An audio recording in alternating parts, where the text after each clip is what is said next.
Hello dear student, welcome our YouTube channel Ajay teach time. तो यहाँ पे हम बात करने वाले हैं हाई स्कूल विज्ञान क्विज प्रतियोगिता की। ठीक है, इससे पहले हमने हायर सेकेंडरी मतलब 11वीं 12वीं से रिलेटेड विज्ञान क्विज प्रतियोगिता बना लिया है। अगर आप वो वीडियो नहीं देखे हो तो नीचे नीचे डिस्क्रिप्शन बॉक्स पे मैंने लिंक दिया है, वहाँ से जाकर आप इसको देख सकते हैं। तो चलिए आज हम बात करेंगे हाई स्कूल की। ठीक है, तो देखिए यहाँ पे पहले क्वेश्चन है, जल का घनत्व किस ताप पर सर्वाधिक होता है? तो इसका उत्तर हो जाएगा 4 डिग्री सेल्सियस। अब यहाँ पे ABC तो नहीं दिया है, 0 0 लिखा है, तो उससे हम आंसर को पढ़ेंगे। ठीक है, 4 डिग्री सेल्सियस इसका उत्तर हो जाएगा। ठीक है, चलिए आगे बात करते हैं। क्वेश्चन नंबर 2 क्या है? आकाश किसके कारण नीला दिखाई देता है?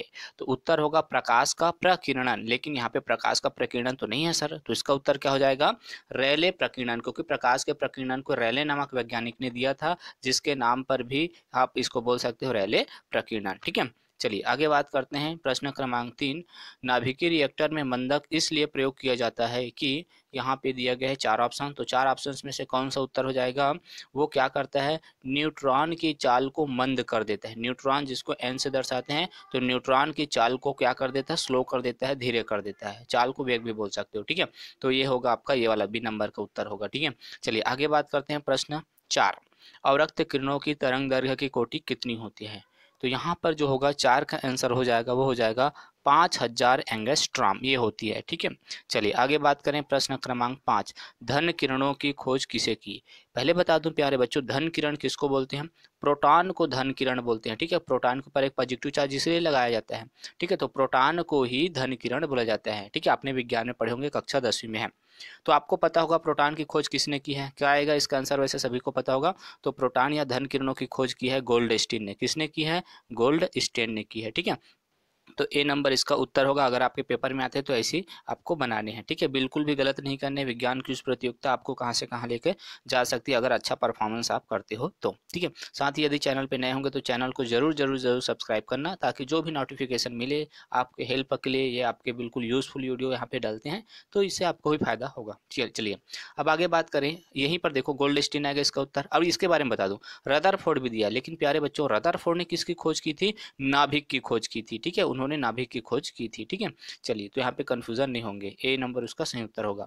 अब प्रश्न क्रमांक 6, मृग मरीचिका का कारण क्या है? मृग मरीचिका क्या होता है? जैसे हम बहुत गर्मी के दिनों में तेज धूप होती है, तो क्या होते हैं, दूर पे देखते हैं रोड के किनारे या रेत पे देखोगे तो वहां पे ऐसे लगेगा कि पानी है, लेकिन पानी होता नहीं है। ठीक है, इसको मृग मरीचिका बोलते हैं। तो इसका क्या कारण है भैया? तो इसका उत्तर हो जाएगा 6वें का, प्रकाश का पूर्ण आंतरिक परावर्तन। ये होगा डी नंबर। ठीक है, प्रकाश का पूर्ण आंतरिक परावर्तन, ये इसका उत्तर होगा। चलिए आगे बात करें। प्रश्न क्रमांक 7, कौन से यौगिक का गलनांक एवं क्वथनांक उच्च होता है? तो आयनिक यौगिक एवं सहसंयोजी यौगिक दोनों का होता है क्या? गलनांक एवं क्वथनांक। ठीक है, दोनों का होता है ना। लेकिन सबसे ज्यादा किसका होता पूछता तो आयनिक का था, क्योंकि आयनिक ज्यादा मजबूत होते हैं। ठीक है, तो देखो जिस बॉन्ड को तोड़ना आसानी होता है उसकी गलनांक एवं क्वथनांक क्या होगी? उच्च होगी जी। चलिए आगे बात करेंगे। प्रश्न क्रमांक 8, 36 ग्राम पानी में मोलों की संख्या का परिकलन कीजिए। तो इसका उत्तर हो जाएगा 2 आएगा। जब हम इसको काट पीट के आंसर लाएंगे ना, 2 आएगा। यदि आपको इससे रिलेटेड वीडियो चाहिए कि सर आप मोलों की संख्या को कैसे निकालते हो बताइए, तो उसको बारे में मैं भी वीडियो बना दूंगा। आप डिस्क्रिप्शन बॉक्स पे चेक कर लेना, वहाँ से आप देख सकते हो। ठीक है, अभी तो नहीं बना है, लेकिन अगर आप रिक्वेस्ट करोगे, कमेंट करोगे तो जरूर बना दूंगा उस बारे में कि मोल कैसे ज्ञात करते हैं। चलिए आगे बात करें। 9वां अंक 9 पूछा है, निम्न में से कौन एल्किन का उदाहरण है? तो बहुत ही इजी है यार। एल्किन क्या होता है? जब कार्बन और कार्बन के बीच डबल बॉन्ड हो वो एल्किन होता है। ठीक है, अगर आपको हाइड्रोकार्बन बिल्कुल भी नहीं पता तो नीचे डिस्क्रिप्शन बॉक्स में मैंने हाइड्रोकार्बन का वीडियो बना रखा है, उसको देखो समझो। बहुत इंपॉर्टेंट चीज़ है भाई, बहुत ही ज़्यादा इंपॉर्टेंट, उसको देख लेना। ठीक है भाई, अब ध्यान से सुनिए। यहाँ पे एल्किन कौन होगा? एल्किन कब होता है भैया? जब उसमें डबल बॉन्ड होते हैं। तो यहाँ पे देखिए, यहाँ पे आपका हो जाएगा, इसका सूत्र ही होता है एल्किन का, CnH2n होता है, मतलब n दुगना होता है 2n। अब यहाँ पे लिखा नहीं रहा है 2n। ठीक है, मतलब यदि कार्बन की संख्या 3 है तो हाइड्रोजन की संख्या क्या हो जाएगी? 6। किसमें है ऐसे? तो ये आप देख सकते हो यहाँ पर। ठीक है, C3H6 दुगना होता है उससे, ये होता है आपका एल्किन। तो इसका उत्तर हो जाएगा C3H6 हो जाएगा। क्लियर, एल्किन का। आगे बात करें 10, निम्न आयनों में सबसे प्रबल अपचायक कौन है? तो याद रखना, जब हम ग्रुप में समूह में ऊपर से नीचे आते हैं, अब ऊपर से नीचे कौन है? सबसे ऊपर में कौन होता है? फ्लोरीन। फिर नीचे में कौन कौन होता है, क्लोरीन, उसी प्रकार से ब्रोमीन। तो जब हम ऊपर से नीचे आते हैं प्यारे बच्चों, तो जो अपचायक गुण होता है वो बढ़ता जाता है। अपचायक गुण क्या होता जाता है, बढ़ता जाता है। तो बताइए सबसे नीचे में कौन होगा, आयोडीन, मतलब इसका अपचायक गुण सबसे ज्यादा होगा। इतना बात आपको समझ में आ गया ना भाई। तो आयनों में सबसे प्रबल अपचायक कौन हो जाएगा, आयोडीन, आई नेगेटिव। ठीक है, ये सभी इलेक्ट्रोनेगेटिविटी होते हैं, विद्युत ऋणात्मकता होते हैं। आगे बात करेंगे प्रश्न क्रमांक 11, Na2S4O6 में सल्फर की ऑक्सीकरण संख्या पूछा, बताओ। बहुत इजी है, अगर आपको निकालने नहीं आता तो इसका भी वीडियो मैंने नीचे में दिया है, बस आपको 2 मिनट लगेंगे इसको सीखने के लिए। 2 मिनट में आप सीख जाओगे कि किस प्रकार से किसी भी तत्व की ऑक्सीडेशन नंबर कैसे निकालते हैं। ठीक है, तो नीचे डिस्क्रिप्शन बॉक्स पे वहां पे लिंक है, देख लेना। ठीक है, आगे बात करें तो यहाँ पे बताओ Na2S4O6 में सल्फर, ये बीच वाला आपका सल्फर है, उसके ऑक्सीडेशन नंबर निकालना है। तो कैसे निकालेंगे, तो उस वीडियो को देखना, तब समझ में आ जाएगा। मैं आपको उत्तर बता रहा हूँ, इसका उत्तर हो जाएगा 5/2। जब हम निकालेंगे तो 5/2 आएगा। चलो यहाँ पे बता देता हूँ यार थोड़ा सा। सोडियम कितने हैं, 2, तो भैया सोडियम की ऑक्सीडेशन नंबर क्या होती है, +1 होती है ना। अब कितने सोडियम है, 2, तो टोटल कितने हो जाएंगे भैया, +2 हो जाएंगे। प्लस सल्फर कितने हैं, 4, है ना, उसका उसी का निकालना है। प्लस ऑक्सीजन कितने हैं, 6, और एक ऑक्सीजन के कितना होता है, -2। इस प्रकार से जब सॉल्व करेंगे ना तो काट पीट के आ जाएगा आपका उत्तर 5/2 आएगा। ठीक है भाई, अब यहाँ पे आप अच्छे से समझ नहीं पाओगे, वीडियो देख लेना, बहुत ईजी है।